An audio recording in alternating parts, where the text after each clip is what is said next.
The Baseball Hall of Fame inducted 3 new members this week: Adrian Beltre, Joe Mauer, and Todd Helton. Beltre got 95.7% of the vote, while Helton got 79.7% of the vote, and Mauer got 76.1% of the vote. Billy Wagner was 5 votes short, 73.8%. He'll be in next year. Gary Sheffield, Andrew Jones, Carlos Beltran all got more than half of the votes, but Sheffield is now out of eligibility.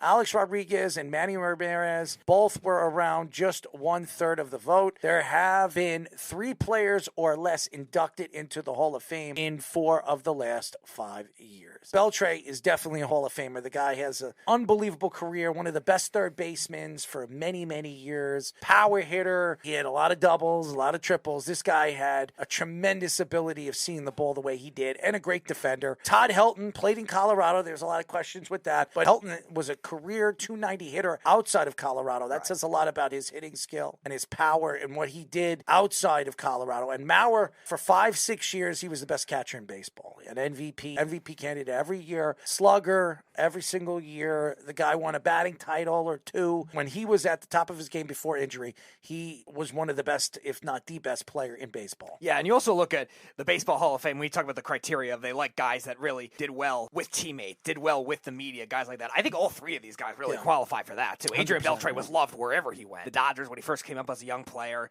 But the Dodgers were not exactly a powerhouse back then, too, but he was one of those fun players to watch. He was a great defensive third baseman for a very long period of time, and some of the best longevity you'll ever see at the third base position. Todd Helton in Colorado and outside of Colorado still is one of the best pure hitters, almost 400 career home runs. That usually qualifies you to get into the Hall of Fame unless you're a steroid guy, but Todd Helton was never one of the ones suspected. Used to be 500. But that's a very hard feat to do anyway, even getting 300 to 400. And I think even with the Coors Field, because remember, they shut off the humidor after the first couple of years, and Todd Helton, most of his career was like that. Look at all the Rockies just dysfunctioned throughout their years, too, and he still stayed there the whole time. And then Joe Mauer, somebody that really changed the catcher position, too, because you look at back then, they had all these bulky catchers, these big power hitting catchers in the 80s and the 90s, and today you have a lot more of these leaner catchers, and I think it started with Joe Mauer. If they moved him to first base and he never was a catcher, is he a Hall of Famer? No, I don't think he would be. Mauer was still another one that was a very good pure hitter for a while, too. Yeah, power, he had 250-something home runs. He wasn't a first baseman, yeah. The baseball writers are very difficult sitters, yeah. But I think somebody at the catcher position where you're not going to get as many 300, 400 home run guys, I think he still is a Hall of Famer. Gary Sheffield was never getting into the Hall of Fame because of the steroid abuse. Andrew Jones is probably not going to get into the Hall of Fame. Well, he should. I think so, too. But he's not going to because there have been fingers pointed to him with steroids. Carlos Beltran will be in the Hall of Fame. Alex Rodriguez, Manny Ramirez, they will never get into the Hall of Fame because baseball is blind. These guys were 2 of the best players in the world, and they should be in the Hall of Fame, and it's despicable how baseball just turns their eye from them because they did steroids.